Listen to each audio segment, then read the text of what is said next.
I raised this issue first, the response I got from government was market price. National Treasury, I asked, what is the basis of valuation? They talked about market price.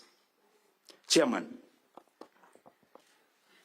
since when I started buying shares, there is a canon of the market that is not just in Kenya, but across. That markets can give liquidity, so that when I want to trade shares of KenGen or Safaricom, there is somebody or a platform for me to trade with. But the market do not necessarily offer valuation. And I'll use Kenyan scenarios.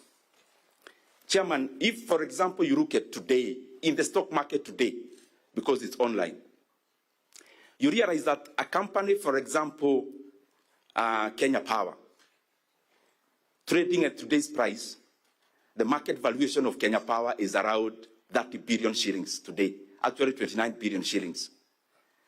This is a company with assets of over 400 billion shillings. A company making 24 billion in net profits. Chairman, I invite this committee to check. If properly we are looking for the welfare of Kenyans, could we sell Kenya Power even at double price of 60 billion? If somebody offered the government of Kenya today to buy Kenya Power for 60 billion shillings, double the current price, would the government sell? I think the answer is no. The same company, the valuation was 4 billion shillings, 15 months from today backwards. Nothing fundamentally has changed, but the valuation of Kenya Power has more than times 7. There's nothing that has fundamentally changed. This just to show the vagaries of the market when it comes to valuations. You can talk about KenGen. KenGen is making around 10 billion in net profit every year. The valuation as of today is 60 billion shillings. Their asset is 500 billion shillings. The valuation of KenGen is 60 billion shillings today, Chair. Can the government sell KenGen even at 100 billion today and say we are dealing with market price? If you compare KenGen with a peer, a similar company, let me pick one market, for example, Nigeria. If you check NGX, the Nigerian stock market, there are similar companies like KenGen. One is called Transcorp Power. There is another one called Geregu Power. Geregu Power actually had a transaction the last 2 weeks. They produce power half of KenGen, yet their valuation is 200 billion. This is one market called Nigeria, valuing half of KenGen at 200 billion. This is our market here in Kenya, valuing double of Transcorp for 60 billion. That is a total mismatch. And that is why when there is a big transaction, markets are usually never used. And I'll give you the final example, Chair, so that we just understand where I'm coming from. I gave this on TV the other day, but it's good I say it in record. In 2013, Chair, I had some few shares of a company called Rebuttals.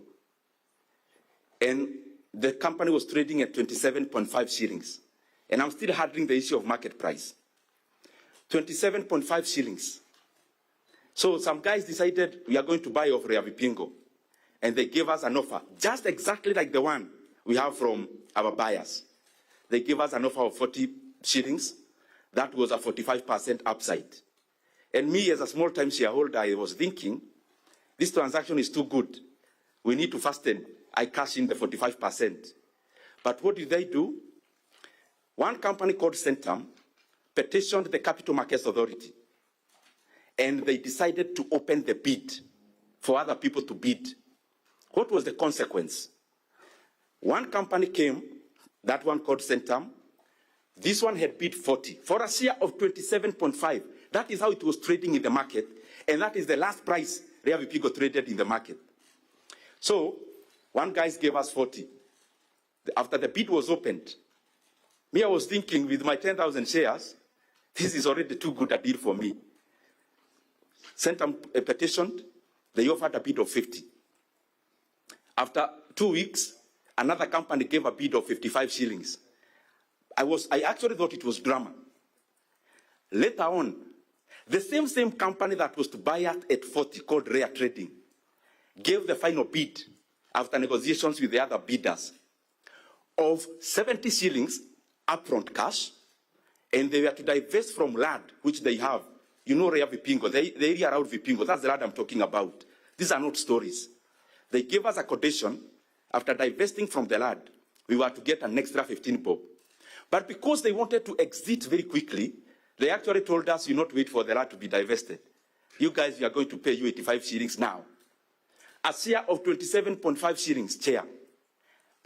And I pocketed myself 85 shillings and other Kenyans. That is the reason why when you give forth a competitive process, you get people competing for your asset. The language of a buyer is not the language of the market. When I want to buy something and I start talking about the market, that is the language of the buyer, not the seller. And that is why I see a problem is. On the same chair, this is public information. If you check when the directors of Vodafone, their group now, they are called Vodacom, called for a press conference, they were very, very upbeat about the transaction. In Kenya, the way we are asking for information, you realize here most of the information we actually got it from the buyers. Most of the information was volunteered by the buyers. So when they went back to SA and they called the press, one of the people there actually commended the directors for getting such a good deal. So we are here as Kenyans giving our asset for a song when the buyers on the other side, they are being treated like kings for getting a good deal and, of course, for taking advantage of our incompetence as a country. Chair, the second thing I have handled it already. I could have given many examples, including the recent one of Amson and Baburi. Before the information leaked in the market that Amson was to buy Baburi, and the price they ended up paying, it is upward of 175%. But they calculated when the information had already leaked. That's why they talk about a single digit, a double digit upside. But the real one before the market leaked, it was over 175%. Just to give many, many, many examples. Even banks in Kenya are undervalued. So what I'm trying to say here in this issue of the market, it will be a tragedy for Kenya to value this transaction based on the market. Because even private companies, take for example, banks. I want to give an example of a bank like KCB, where the government has a 19% stake. The current valuation of KCB is less than 230 billion shillings. It is around 0.7 to book value. Meaning, if you disband KCB today, the money you would get, it is trading in the market at 75% of the value. Would we go to the market and say we are selling this company at market price really? Even I will give the final example of a company that has no government attachment. Take a company like Diamond Trust Bank, a company which is a bank with 100 billion shillings in shareholders' funds or core capital. If you buy the share today in the market, it is trading at 32% of that value. Would you go to Happy Bank to tell them to sell you the share in the market price? Would they agree? It has never happened in the market and elsewhere. Currently in the US, there is an ongoing bid of a company called Warner Brothers Discovery, the owner of CNN. But they are not selling in the market. There is a bid, and the final bid is two companies, one called Paramount and Netflix. Then, this jargon about the market, a sophisticated market like the US is seeing the value in competitive bidding in a private company. But here in Kenya, we have been cornered by our buyers, and we are now talking the language of market price. It will be wrong, and history will not judge us very well if you continue with this transaction with this kind of consideration. Second, I have already handled that process. Chair, 6 billion shares we are selling with our population, it means the government is selling my 100 shares as Ndindi Nyoro.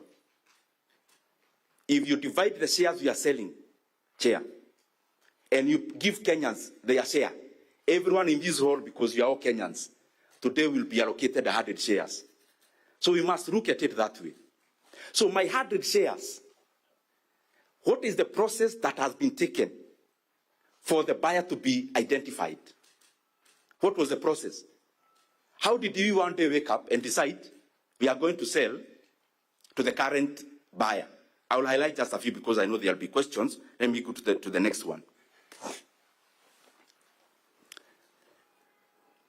There is something in the market for any transaction to work.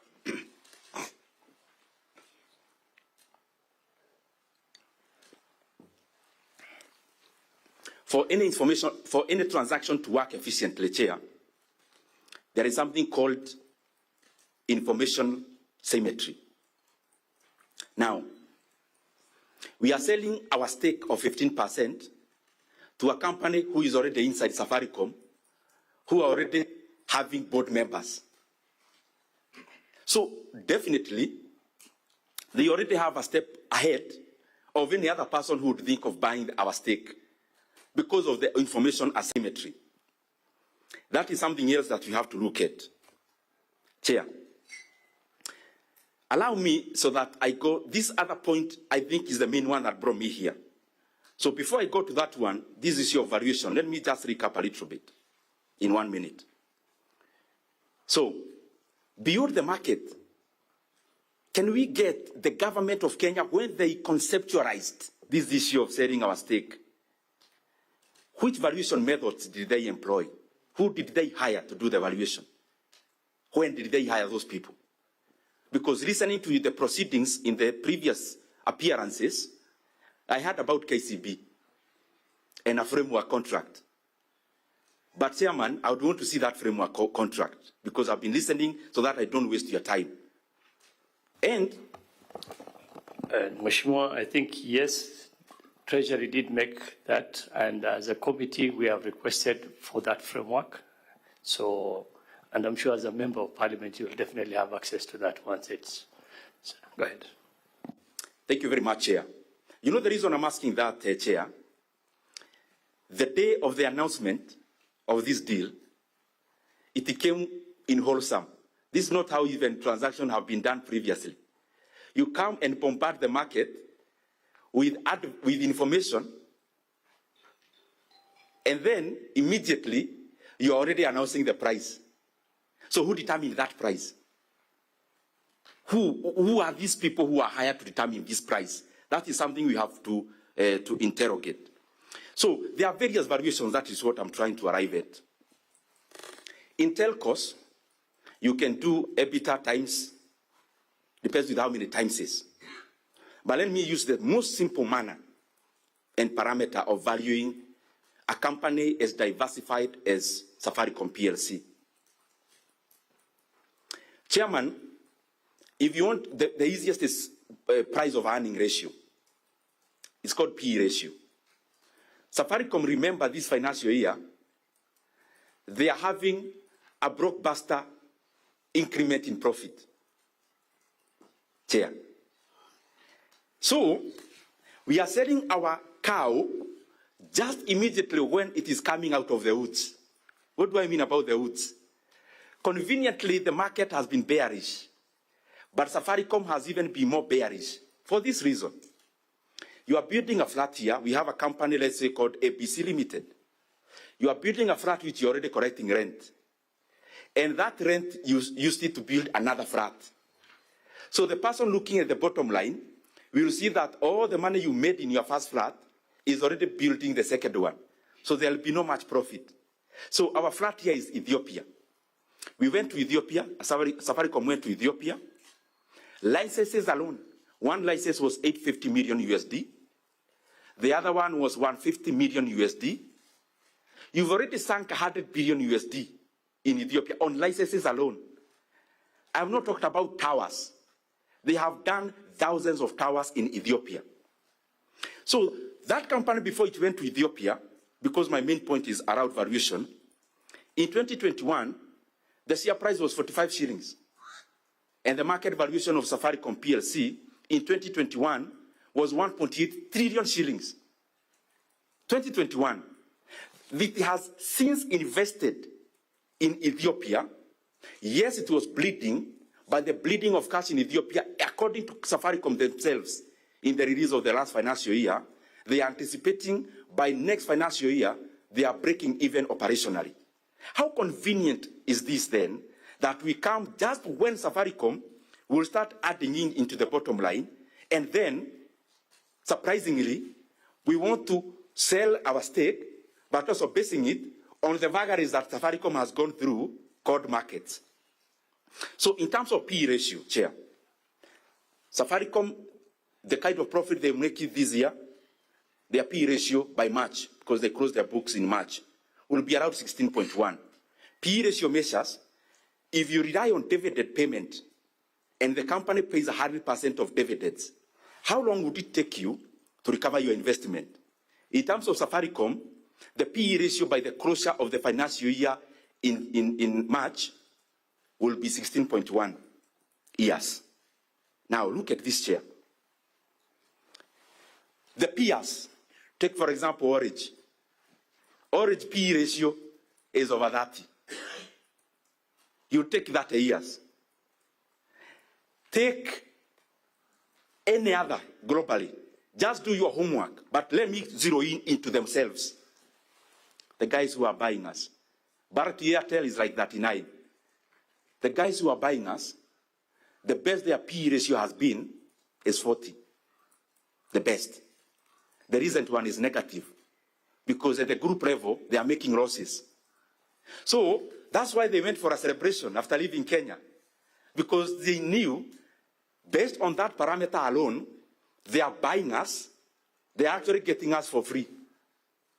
Chair, I want to go to the main point.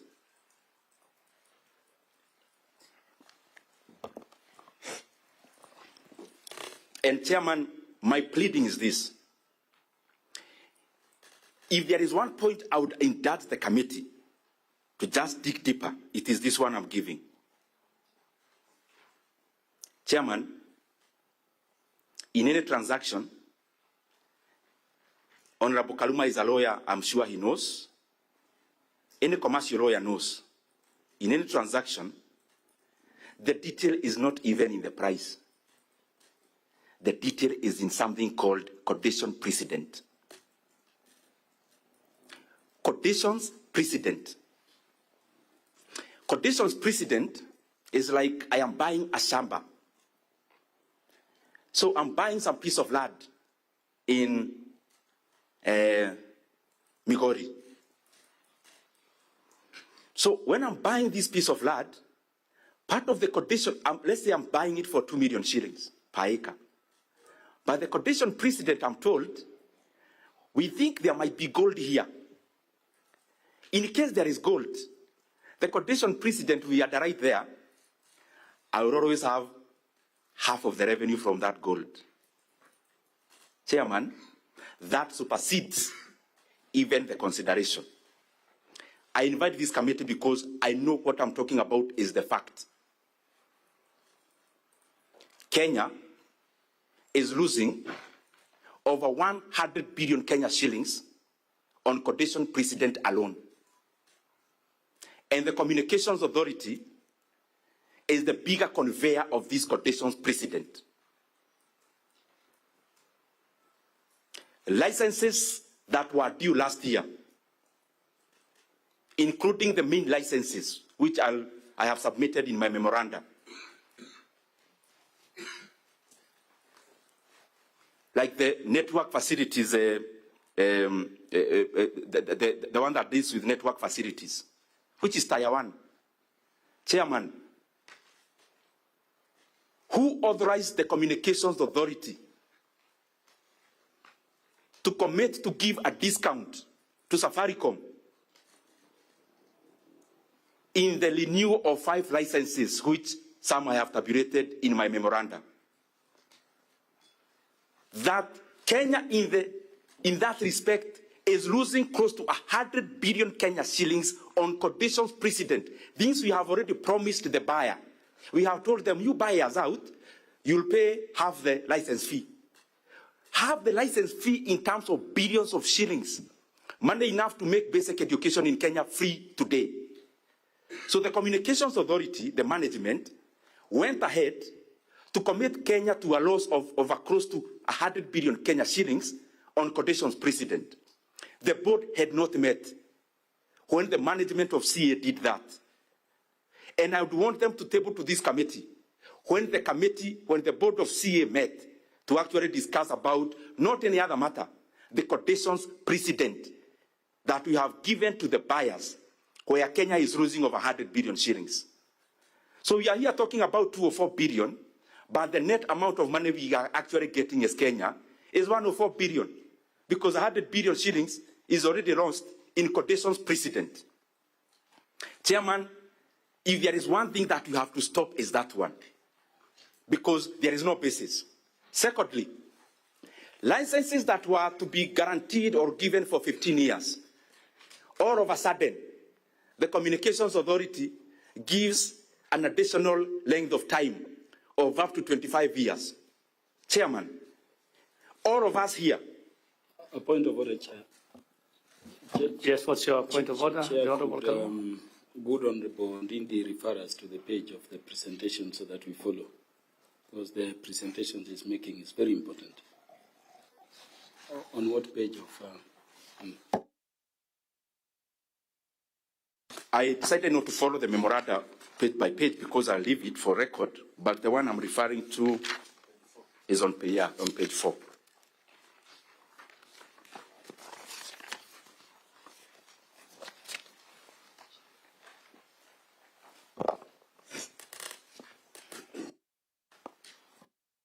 Can I continue, Chair? Mheshimiwa Kaluma, did you have, what was your? Yeah, Chair, it is confirmed it's on condition precedent at page 4. Okay, that'll be okay. Go ahead, Mheshimiwa Ndindi. So, Chairman, I was saying this. Some of the licenses that other players in the market are getting for 15 years, the buyer cornered us as Kenya to put on a length of 25 years. Members, my brothers and sisters, we are here committing our country for the next 25 years. And I want all of us to add 25 years to the age that we already have. And we commit that we can continue answering these questions, that we committed Kenya to a loss of 100 billion, that we are willing to answer that question until, if you are 40, you are 65. And what is the basis of even this condition precedent?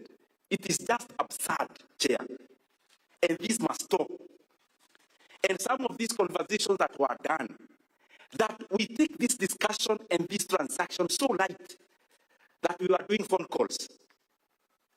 Phone calls where Kenya is losing 100 billion shillings, that make this letter to the, when the transaction happened, Chair, it was a hurry because I thought this is the only person who can bail us out because we are nearing election, we need money. So that issue then... Yeah, point of attention. Yes, Mheshimiwa Ruto, what is your point of order? I would wish Mheshimiwa to, when he said doing phone calls is something of material, probably you would substantiate so that I keep following. Thank you.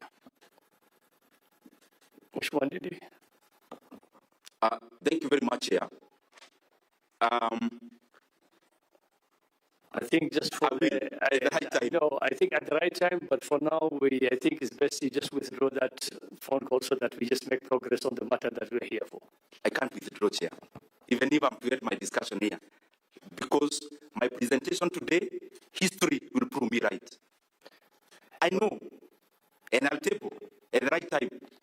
But you see, you've mentioned it in this committee, and once something is mentioned on this committee and the member has clearly asked for the substantiation, if you cannot provide that at the moment, it's best, as you said, when you have that opportunity to present it again, then you can come up with the substantiation. But for now, I'll kindly and respectfully ask you to withdraw so that you're doing a very important presentation. Let's not lose that. The Honorable Ndindi Nyoro.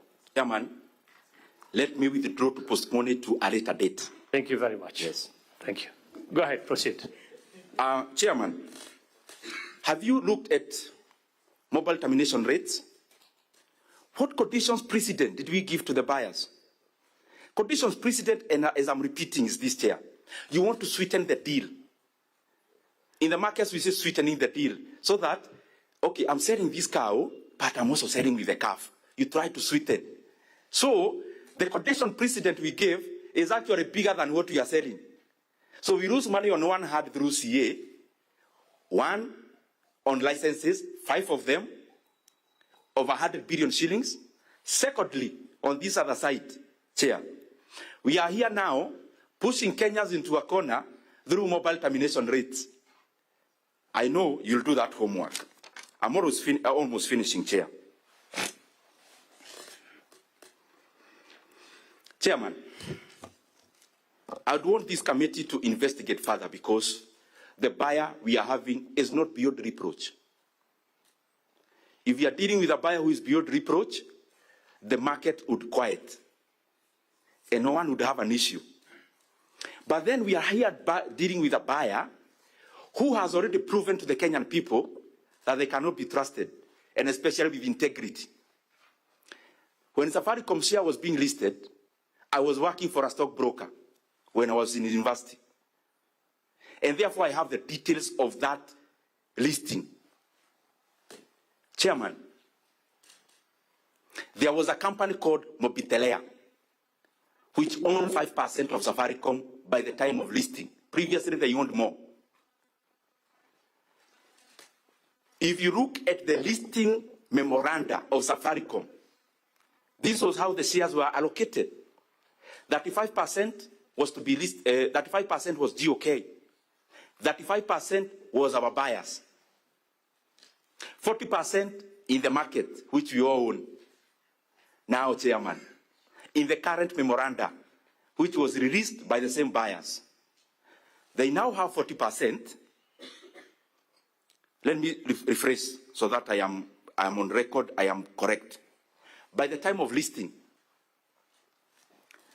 35% was GOK. That's 35%.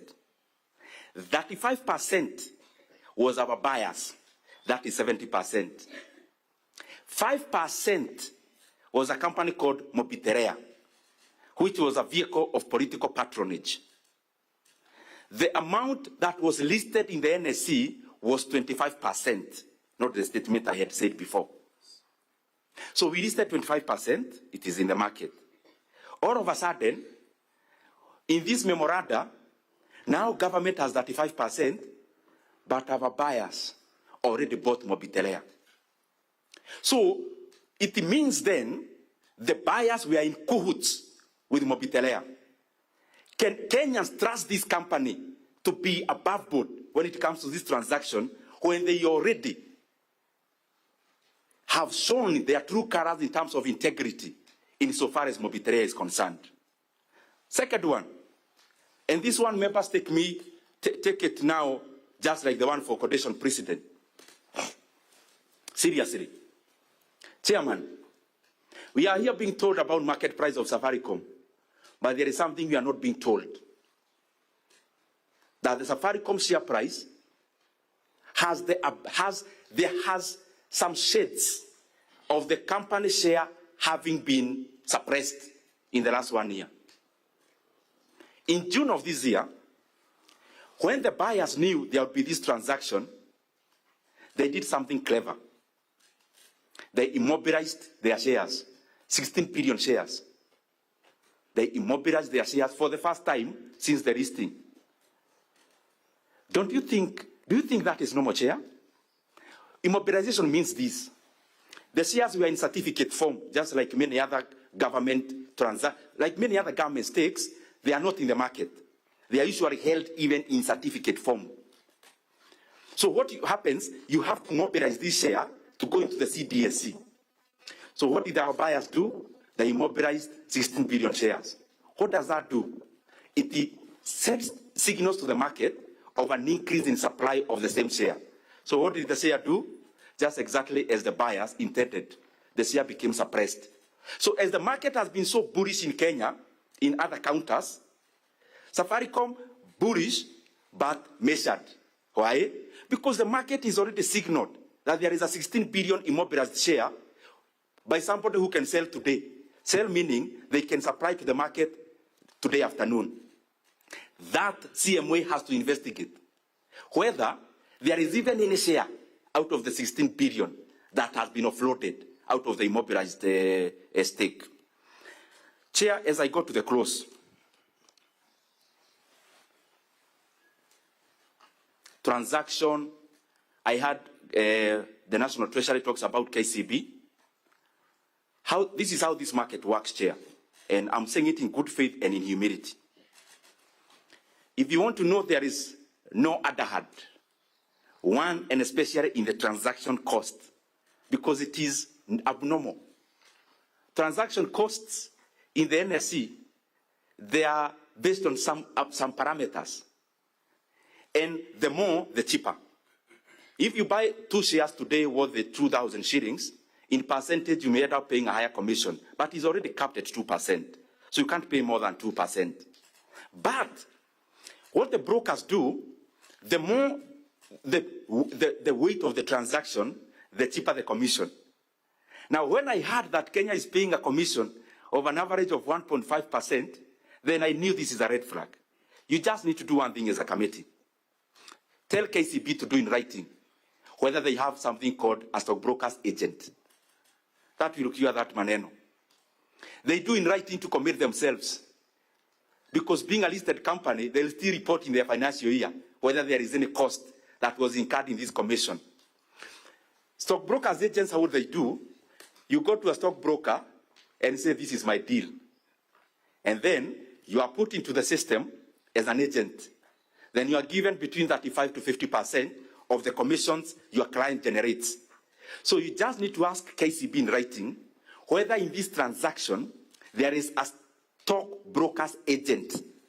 Because if there is one, second question is, why do you actually need an agent? A company that is already being controlled by GOK.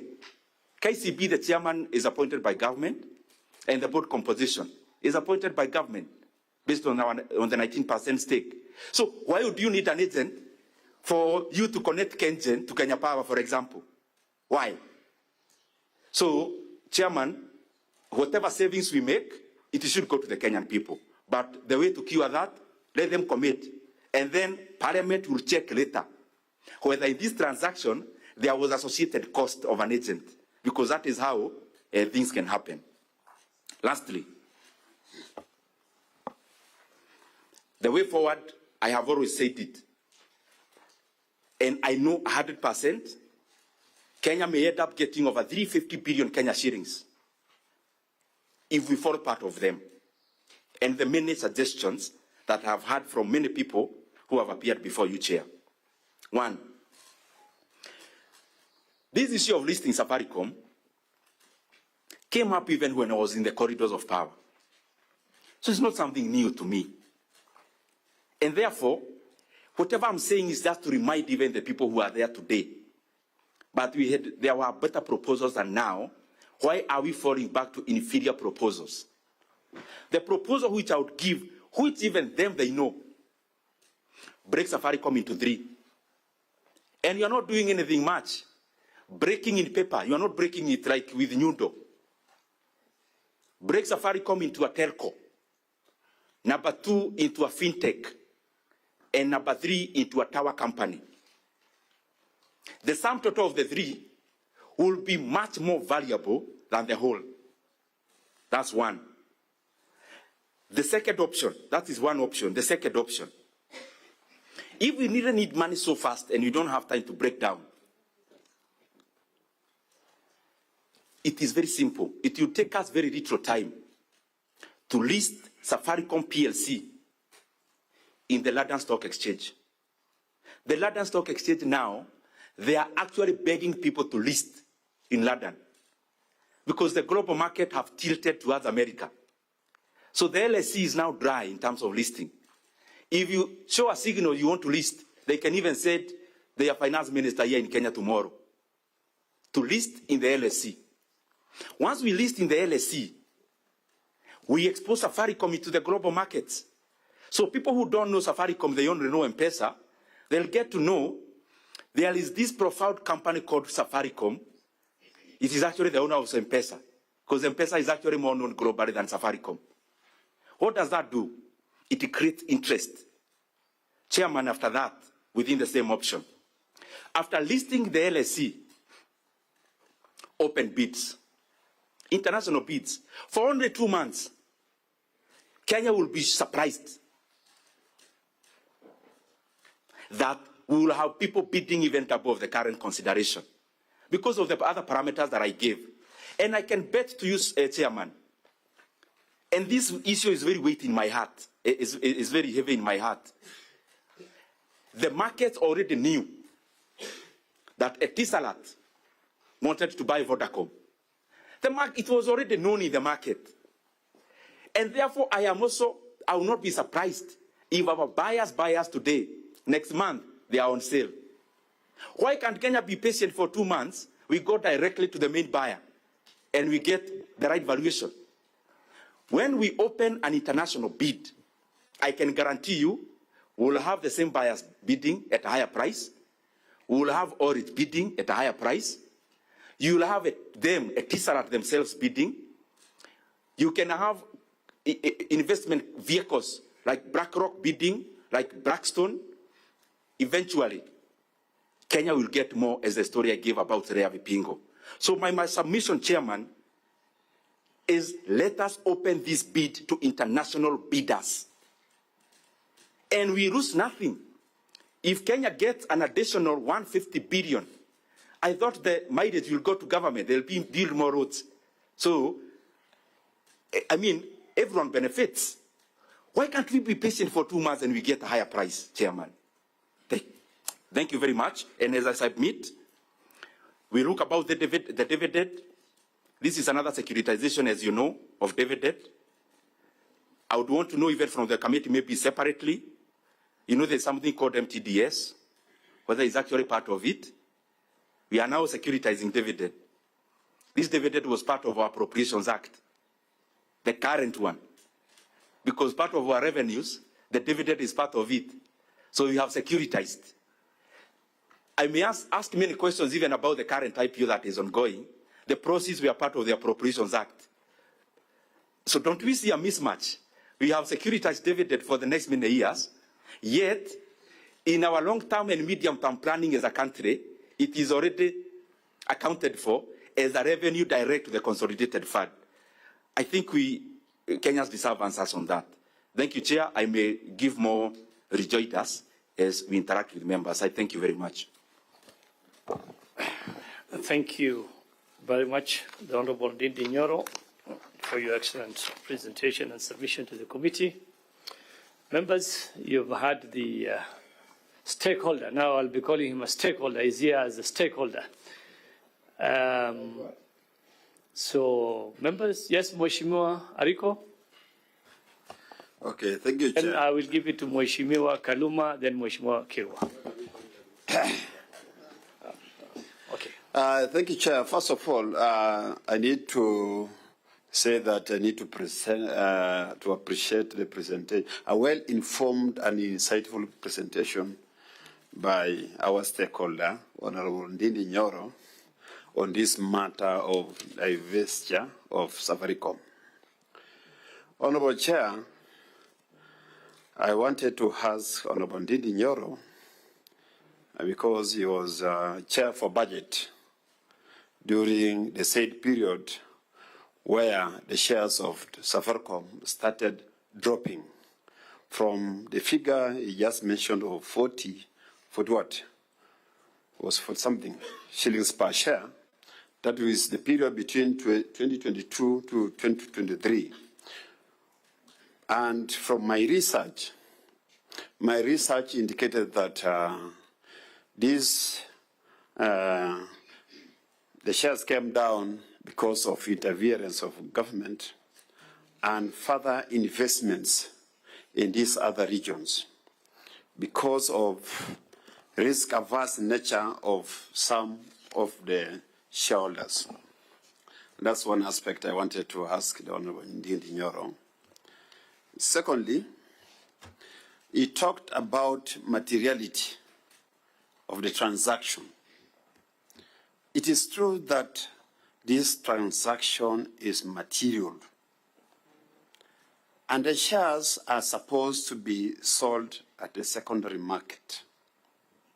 And we are informed even these other shareholders were not aware or were not informed of this particular transaction. What is the practice when there is such material transaction by one of the shareholder.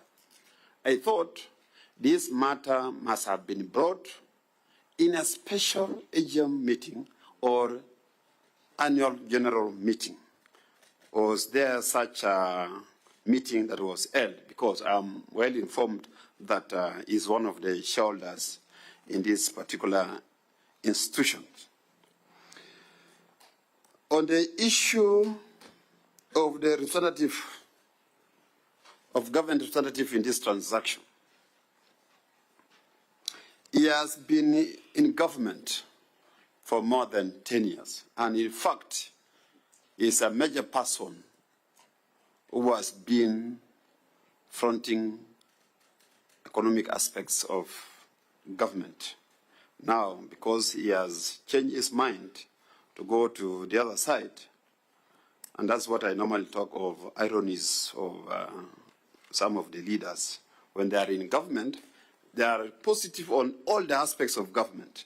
But when you run away from the government, you start being opposing everything.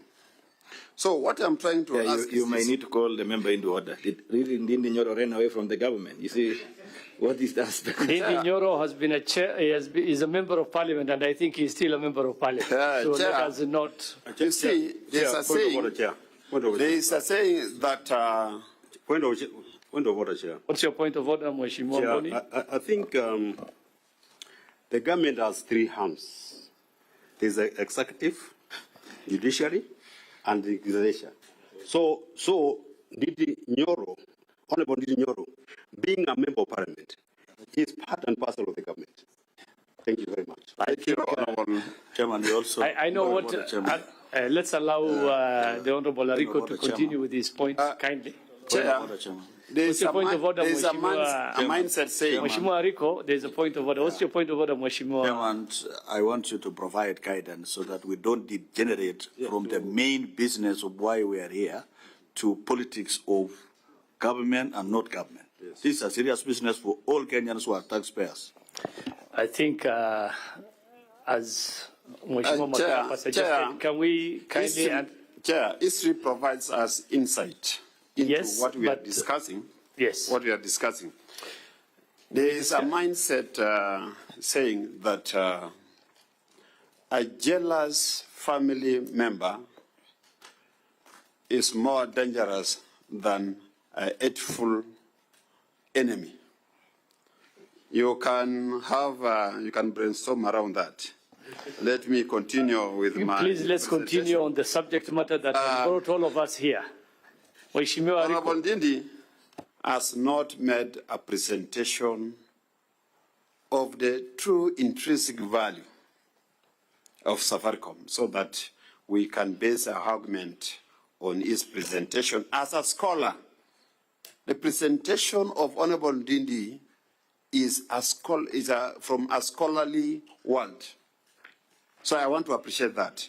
But he has deficit in terms of giving us the intrinsic value of Safaricom and how much are we supposed to sell these particular shares. What is the best valuation model?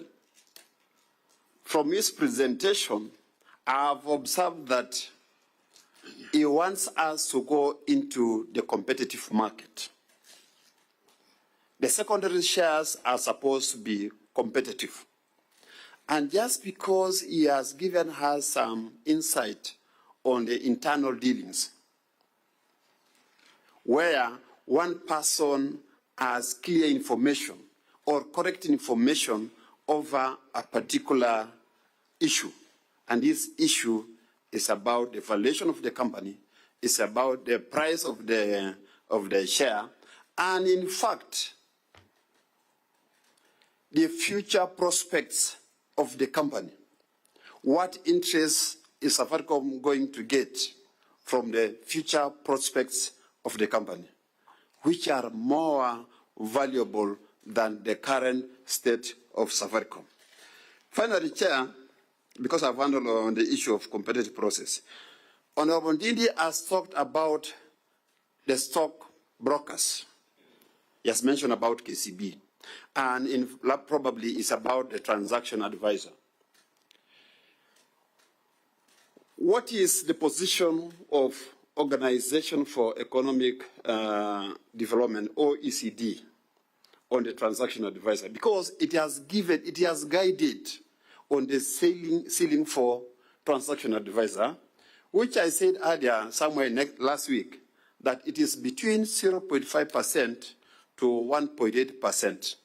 And from the presentation of Treasury, the transaction advisor percentage is 1.3, which from my professional point of view is within the bracket. Thank you, Chair.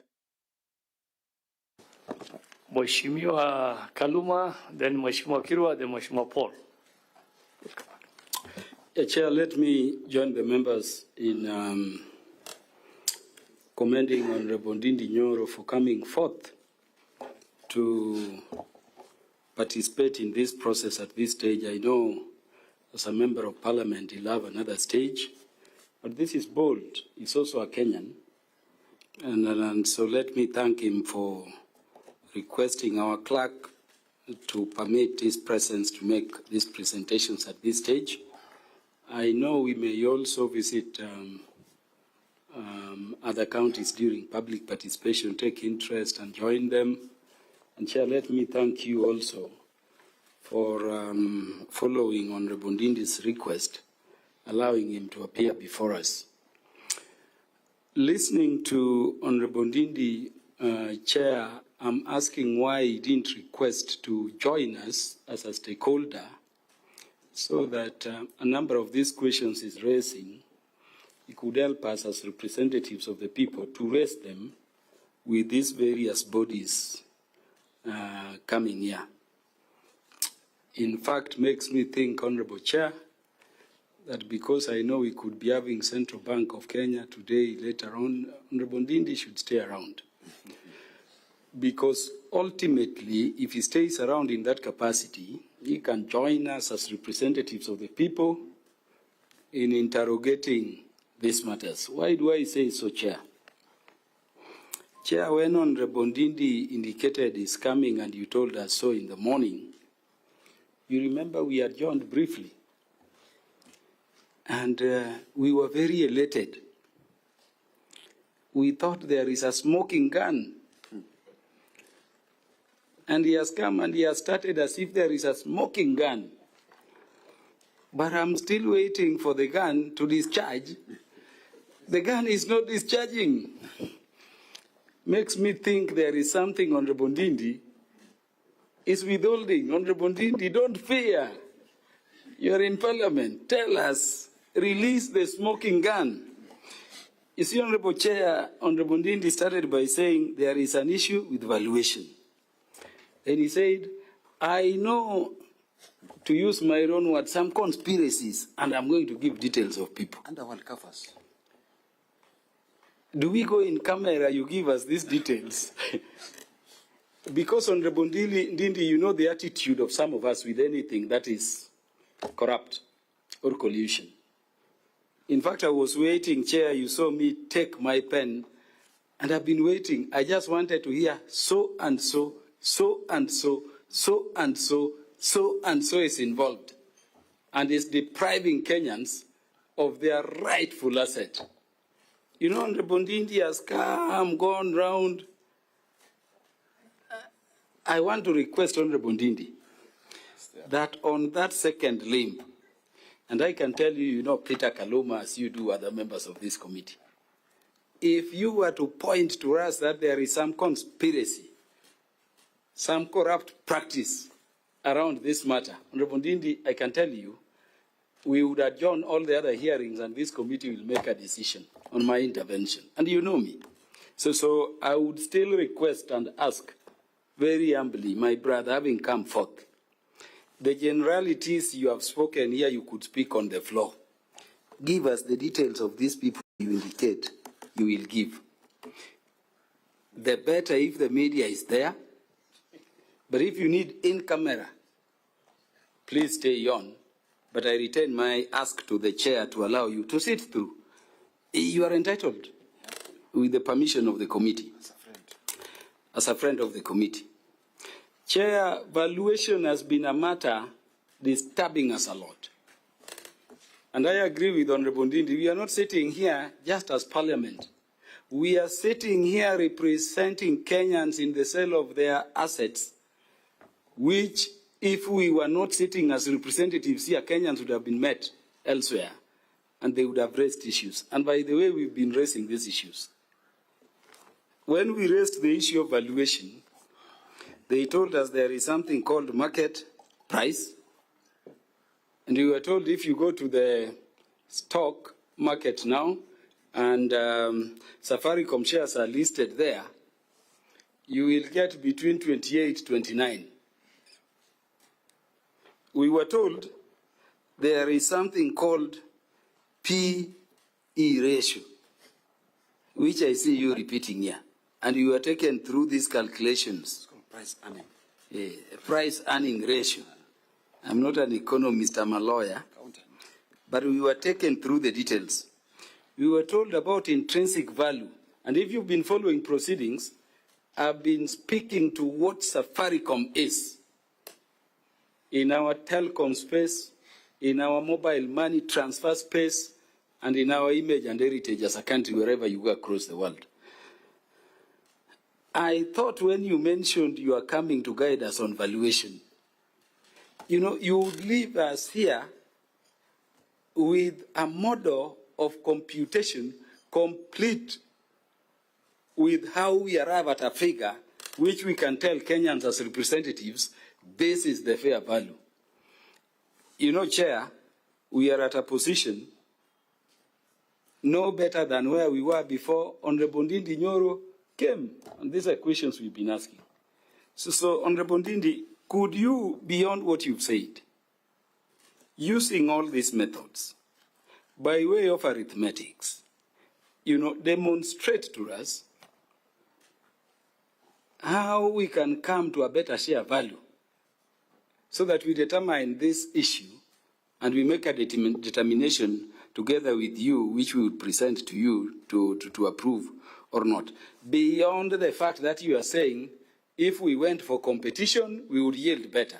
We've raised the issue of competition and Kenyans have been seeing. Now, beyond the issue of competition, please let us know your justification for saying that Kenya going beyond the price in the market of 28, 29 to 34 still is an undervaluation. And if so, still in your view, give us what would be the right valuation with a clear pathway to it so that we can pursue it. Number 3, Chair, I'm a lawyer, I'm not a finance guy. Honorable Ndindi is speaking to the matter of valuation of a company. What we are dealing with here is valuation of shares, not a company. I know the value of the company may be one consideration you take to your intrinsic value, which I've requested you to compute, but I think we need to understand that the only benefit you get from shares are dividends as and when they're declared. Chair, in company law, companies are what we call persona juridica, juridical persons. You don't own the assets of the company. You don't own the company. You own shares and you trade in those shares and you derive benefits by way of dividends. Full stop. So let us be clear that we are not valuing, you know, Safaricom. We are valuing shares in Safaricom. And so it is away from the company and, Honorable Chair, the assets. But Ndindi, I need you to share with us on something. You know, when we enacted the Companies Act in the 11th Parliament, you were not yet with us. I was at the center of it. We had a section 975, subsection 2B, in which we said any foreign company in Kenya being to be registered here had to let go at least 30% shareholding. Was it to the government or to the local people? They had to be that percentage. Out of the idea that we needed to attract foreign investment in 2016, you remember, an amendment was brought, and when that amendment was brought, we deleted that provision. Now leaving these shares open to everybody. If I were to eat your mind, thinking about the place of Safaricom, do you think we should recommend a reinstatement of that provision? So that when we have strategic companies or corporations like Safaricom, there is the limit is set, even if we are not to say local, we say the government shall have, on behalf of the people, at least this percentage, whether that, because I tend to think, Honorable Chair, that this could be what could have informed our having 35 then. It could not go below 30. What is your thinking around that? But tied to that, what stops Vodacom from going to the market now that these shares are listed and incrementally, buying the shares to the level, that they want, so that we are justified in saying this is not the way to go. The shares are listed, and by the way, they will be buying not at 34, but at 28, 29. What stops them now from going there? And if they were to go, do you measure the loss to the country in terms of what we seek to do? On the transaction cost, as advocates, we have the advocates' remuneration order. And Honorable Ndindi, it will tell you, on this kind of transaction, you will charge this least amount. Of course, we don't have upper limits. So the fees a lawyer charges are guided. People keep speaking about 0.5 to 1.5. 1.8. We were told even by the CS Treasury and other people. I'm not a finance guy. Is there an instrument under which this is prescribed so that we can look at it? But I agree with your presentation that by the way, the higher the volume, the lower the commission. Stockbrokers we will investigate, later on. I end by commending you and requesting that either way, let the smoking gun be seen and let the bullet be shot. I thank you, Chair. Thank you, Mheshimiwa Kirwa. Then Paul, members, let's avoid, if some colleague has asked a question, let's not repeat the question, please, for the sake of time. We have other stakeholders waiting. Thank you. Thank you, Chair, for the opportunity to ask this question. And thank you, Ndindi Nyoro, for coming up as a Kenyan to just give this presentation. And we have to make it clear that Ndindi Nyoro is a friend or a colleague to all of us here. So that is why this presentation was very, very important. And Ndindi Nyoro is not just a regular member of parliament. He was the chair of budget. So he has so much information pertaining to this particular issue. Ndindi Nyoro started saying he wants to know how it was valuated that the stock is at 34, not 29. He gave us so much information about the sale of a company. He gave us so much information about several other companies. My question to Ndindi, because the CEO of Safaricom sat right there where you are. The CS of Treasury sat right there where you are. They made a specific presentation like what you have done. We asked them questions, the same questions that we're asking you, and they gave us answers. They were very clear on how they went about valuation. Safaricom told us they cannot interfere when a seller and a buyer is present when it comes to stocks.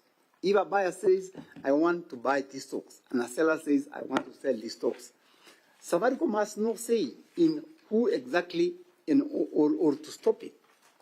Now, you are telling us that we should have all Kenyans come together and agree on who is going to evaluate this sale before it's done. But that is not the case. We are told Vodacom gave us a premium price for the future dividends of the country or of the stock and all that.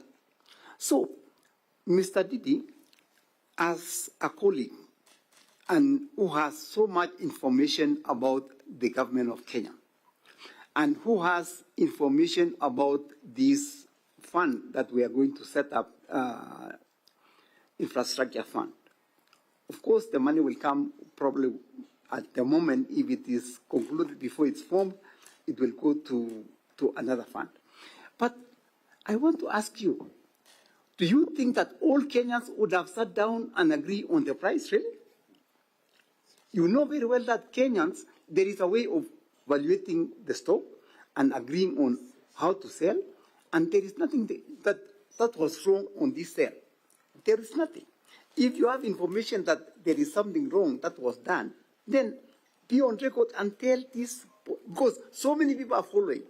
So many people are just listening on your presentation today.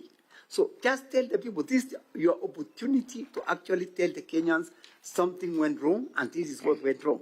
But based on what we know, the CEO was there of Safaricom, the CS was there, and several stakeholders have come and just did their presentation the way you did. So my question to you is, do you really think there is a smoking gun in the country? Thank you. Thank you, Chair. Mine would be brief and straight to the point. Thank you so much, our colleague. You really made a powerful presentation, which has really enriched me, and I believe it has enriched the committee. But I would just like to ask, Honorable, that you seem to say that you have no problem with privatization. Yes, and you have a problem with evaluation. And Honorable Kaluma has mentioned it, but I was just feeling like I really wish you would have given us what you think was best in terms of valuation, because you've talked of us having maybe more 150 billion, 100 billion. So I don't know, in your computation, because they have floated at 34 shillings, as per you, how much would it be? And you've also put it so well that while you were in the corridors of power, there were some of these things which were floated. And in your view, if we'd have split into three, we would have gotten more. So as at that time, are you able to give us the figures that as at that time, because you said there were even more, how much are you looking at? And what exactly happened as at that time? What hindered the sale as at that time that probably now is okay? So thank you. I think that is my main concern. Thank you, Mheshimiwa Manduku. Thank you, Chairman, and thank you, And the members kindly want to, if we can get straight to the question so that because Honorable of time, Ndindi Nyoro, for your insightful presentation. I think I'll be straight to the point and I'll not repeat what has been asked. First, I happen to be an architect and we have our scale of fees. CAP 525 prescribes the minimum payable to architects. To the best of your knowledge or recollection, is there a minimum payable to stockbrokers by law so that we can deal with this matter conclusively? Number two, on the split of Safaricom, this discussion was mentioned by CS for National Treasury, and he argued that if you split it into three entities, then you lose the leverage you increase costs by having distinct entities. But I also know from my own research and experience world over, where we've had a split of giant telcos, the residue entities have not done very well. And I'll give you an example. We had General Electric splitting into, I think, aviation, medical, and energy. The aviation sector never picked up. We had Johnson & Johnson splitting into pharma and medical. We have had HP splitting. We've had, I think, Toshiba and other companies in the world. So given that Safaricom is dominant, don't you think that splitting it into distinct entities then will create avenues for other competitors to cannibalize the small entities? Secondly, how efficient will splitting be given that they all rely on the same infrastructure, network infrastructure?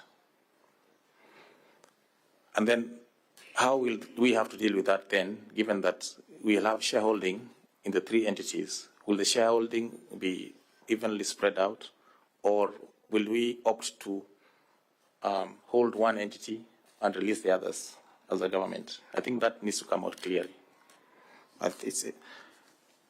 The third question, and I think you brought a very important dimension here, on cross-listing.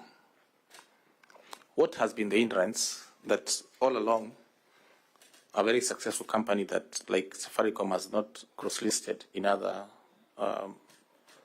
countries? And you gave London as an example. And what route would we take as Parliament to ensure that this cross-listing is achievable without any legal hiccups? My last question, what is your experience and what is your comment on double layering, where we have Vodacom owning Vodafone and then Vodafone owning part of Safaricom? Don't you think it would have been easier if we eliminated this layering, multiple layering? Because someone came here and insinuated that this layering could be suspect. Thank you, Chairman. Members, let us allow the Honorable Ndindi to, there were so many questions from the members to respond, then we'll do another second round. So yeah, but let him respond, and then we'll give the remaining members the other options. So go ahead, Mheshimiwa Ndindi. Thank you very much, Chair. And with your permission, I have all the time when your time permits, but I'll be brief so that we also give other members an opportunity to also interact on this matter. Honorable Ariko, you asked many questions, but I'll be brief in response so that I know you have afternoon sessions. You talked about when I was in budget chair and what I did for Safaricom share price. And I don't even know what to answer you. Because what does a budget chairman in Kenya has to do with the market prices of shares? There's nothing I can do. I'm a market taker, just like any other Kenyan. And on that matter, respectively, Honorable Aliko, you are my brother. This issue came up when I was there, and I gave my voice. And my voice is as I have given the committee, because there's nothing to hide. The beauty about this conversation is that even the people who have appeared before you here, the technocrats from the National Treasury, they know the things I'm saying here are the correct ones. That was what they were also saying themselves. But because of the urgency of wanting to sell this share now and not tomorrow, that is my answer, what I think has changed.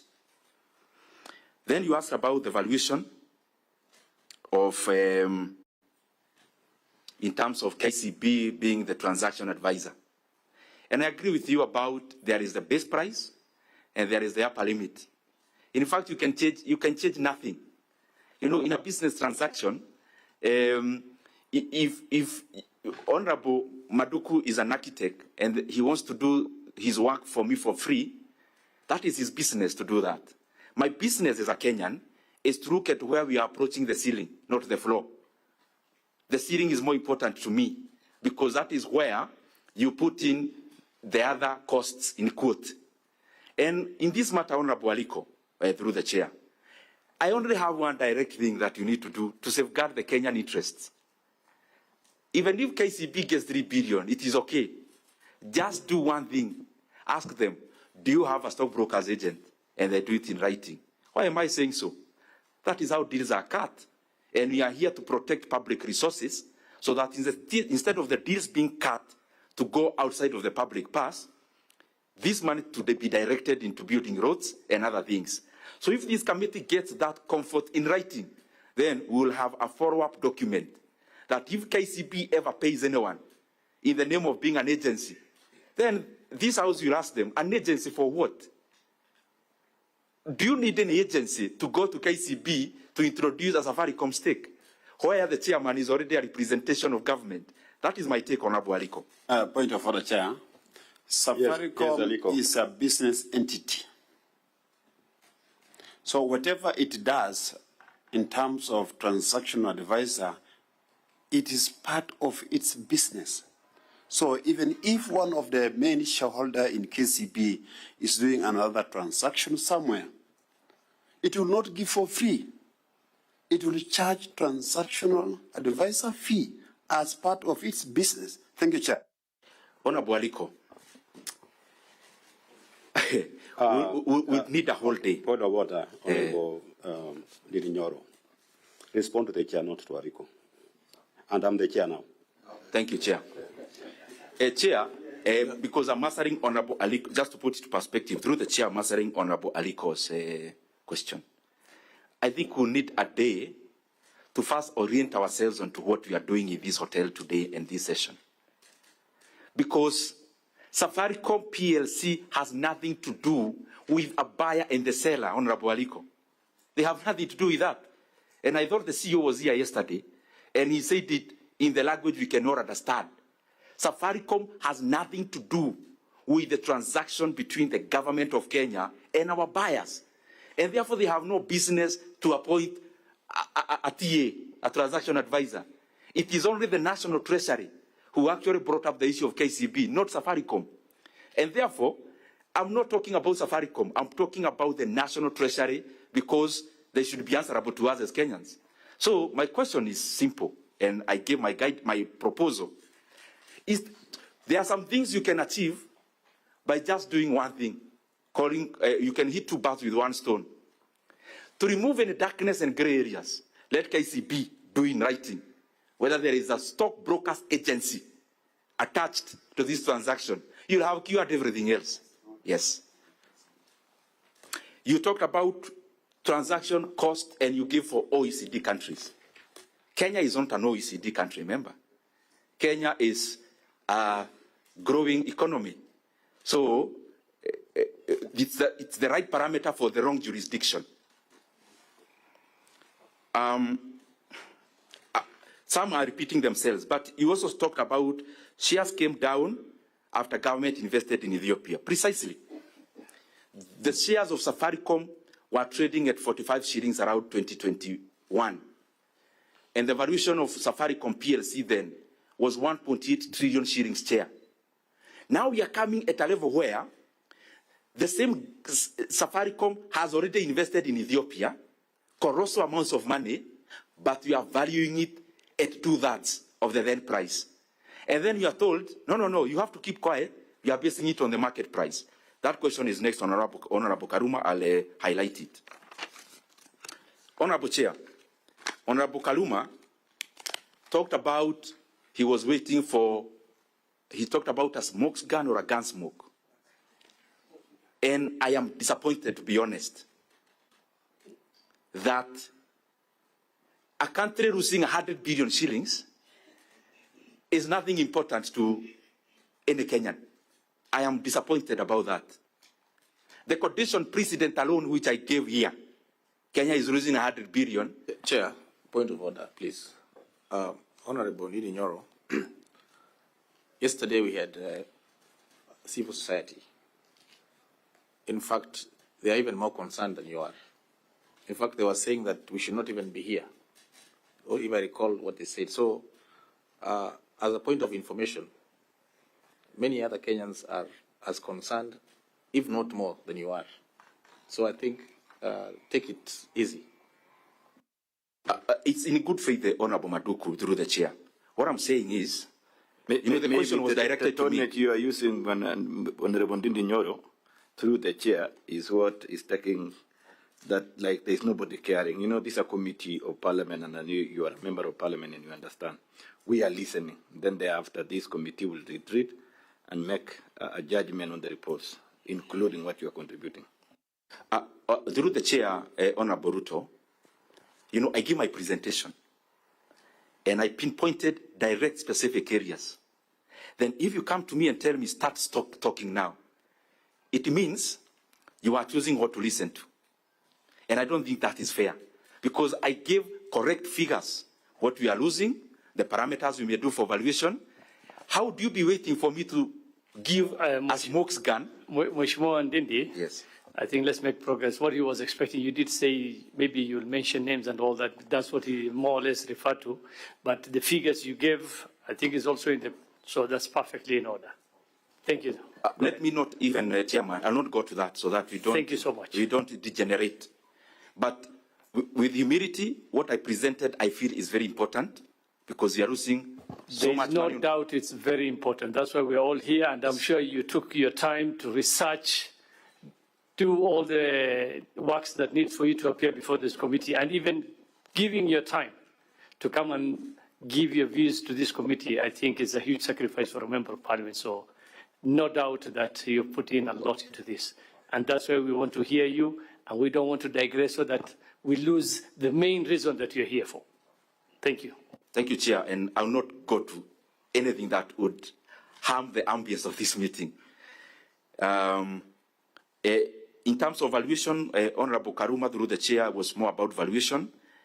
And he asked whether I can come up with a specific figure. It is possible, yes. But this is the point. It will still be subjective. You get what I mean? My question is not about whether I have a figure or the other person has. My question is about the process of getting into that figure.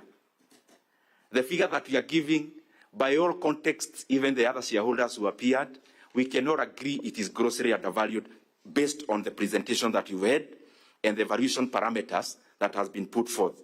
And again, there is one way we can strike that. And I like Honorable Karuma, Honorable Chair. He was telling me, tell us how to do it, but don't mention. In fact, I wrote it. How can we come up with a valuation, the right valuation, but he also put a rejoinder, but don't tell us about competitive bidding. It's like saying, please tell me how I can cure malaria, but don't talk about malaria queen.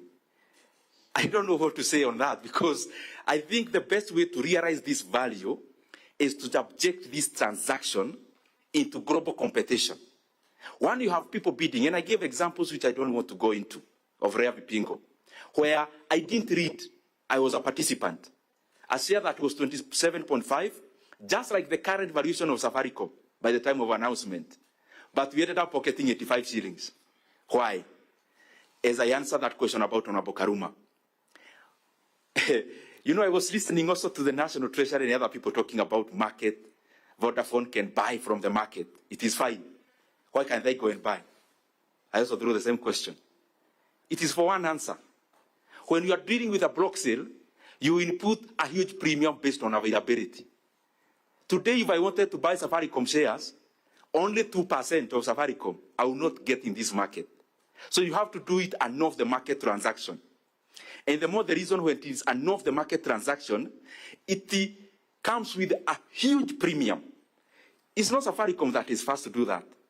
The last 1 year, we have had Baburi being bought by Amazon. If you look at the price 1 year prior to the day of, exactly 1 year prior to the day of transaction, Amazon paid 175% upside. But those giving examples are talking about 6 months for convenience, because the market already knew there was a transaction and the share had already started to respond.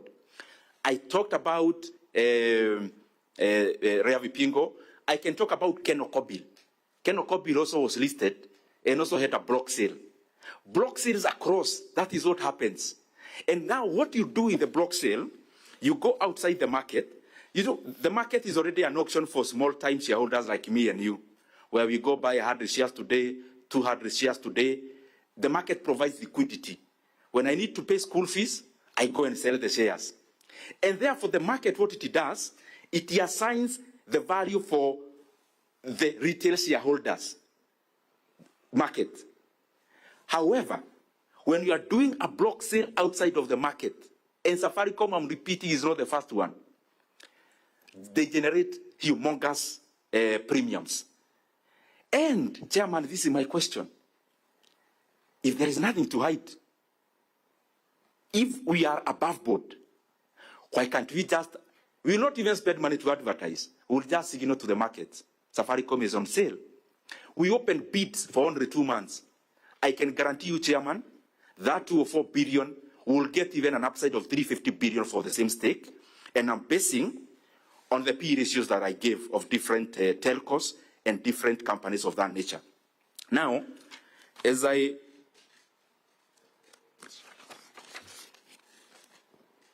Honorable Kaluma talked about 30%, the company's role, and I agree with him. Personally, in terms of my political leaning, I would actually not advocate for an amendment of that, because I believe in unfridged capital flows. For economies to grow, don't give conditions, especially when you need money. You know, when we institute a law on capping 30% on Safaricom, you can't do a law singularly for one company. You do it blanket for all the companies. So my leaning, economically speaking, I will not advocate for the change of law in terms of pushing international investor outside. I would actually advocate for a free flow of capital. That's how South Korea did, China did. Some of the brands we talk about, including China, all of them, Alibaba, that was American money, BYD, that was Berkshire Hathaway's money at some point. If you go to even Singapore, Keppel, they grew on other people's money, DSB Bank, other people's money. So I believe in an economy where let capital flow, and especially inwards, not outwards. The other thing is the same Honorable Karuma asked. You know, this is the confusion we are being we may get into. Oh, Vodafone can buy this share cheaply in the market. Okay, they are reasonable. Let them go and buy. That's I'm repeating. They will not get supply. There is only 25% stake listed for Safaricom. Some are already held by institutional shareholders who are not selling because they know the price is not the current one. They know the market does not represent the valuation. Just as Rea Vipigo 27.5 was not representing the valuation, which we ended up having 85 shillings. It is the same thing. Honorable Kirwa, thank you very much for the compliments. And I'm always very, very happy to see you, Honorable Kirwa. Very happy, and especially given the challenges that have been there. Seeing you healthy and good, we are all very happy for that. Again, many things are rotating around valuation.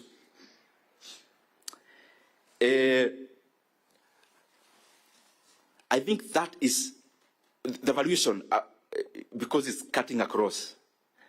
The way to handle valuation is to go to the markets. There's no way we are going to run away from that. You also talked something about these guys we are selling to are already inside. It's called information asymmetry. So they already know so much than I know. So they already know so much than the market knows. And the more the reason they actually held a celebration in SA to celebrate taking advantage of Kenya. To cure this, just expose Safaricom transaction into the international markets. Kenya will not lose time. We can only take 2 months. And as I said in my presentation, we will definitely get a higher value, maybe even from the same buyers. Honorable Maduku, I agree with you in terms of fees. There is the canon. Even in stockbroking there is. But I think our business is not to encourage the people we are oversighting towards the ceiling. Our business is to push them towards the floor. Because any savings between the floor and the ceiling, any saving in there is going directly to the Kenyan people through various services. You also talked about divestitures that happens in terms of breaking the parts. Unfortunately, the companies you gave, none is in the business like the one, none is close to Safaricom in the business they are in. But breaking down happens in two levels. There is a breaking down of a company that is too diversified. That is what GE was. At some point, GE had more than 200 parts, and especially when Jack Welch was the CEO. So there is a difference between when you have an agricultural company that also does telco, that also manufactures carpets, that also manufactures camera. That was what GE was. And that is why they are breaking down. What am I trying? I'm looking for words so that they fit into the explanation. Safaricom, you are talking about a company with 3 parts, which all can be a client to each. But beyond being a client to each, at our company will be a client to the telco. And the fintech will also be a client to the telco. But beyond that, it opens the 3 entities to do business with other people. If you are in Kenya and you need to use towers, then you'll go to a tower company that is independent. However, the shareholding will be split across all the 3 entities. The same shareholding that there is in the group will percolate in the 3. Also, the issue of HP, the companies, Honorable Maduku, you agree with me, the scenarios are quite different. The homogeneity of their transaction is very different from the current one. As I finish,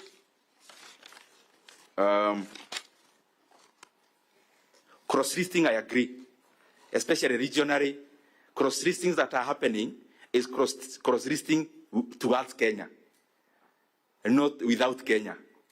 What I mean is that we have regional companies listing in Kenya, like Umeme, like Bank of Kigali is listed in the NSC, but we barely don't have a lot of Kenyan companies listed elsewhere. However, as you rightly put it, cross-listing is very important also for capital flow. Let me use an example. The other day we saw a company saying they have discovered gold in Kenya worth so much. If you look at that company, a small entity, it was actually at some point listed in the LSE. So they go there, they raise the money, but the money comes to grow our country. It is the same arrangement we should have and encourage, where we have Safaricom, but for it to even realize real value in the market, expose it not to smaller markets than the bigger, but the bigger markets. In terms of Africa, our Kenyan companies, including Safaricom, should be looking into cross-listing in JSE, and then go beyond Africa, LSE, you can go to NASDAQ, you can go to NYSE and the rest. And I agree with you, there is so much value to derive from there. Double layering, as you said, I think the answer is, why do it? If you own this hotel, why do you need a layer of 8 companies, this owning this and the other owning the other? Why would you do all that much work if you are above board? Thank you, Mheshimiwa Ndindi. Now we'll give Mheshimiwa Mboni, Mheshimiwa Makilap. Yeah, thank you. Thank you very much, Chairman. And thank you, Honorable Ndindi Nyoro.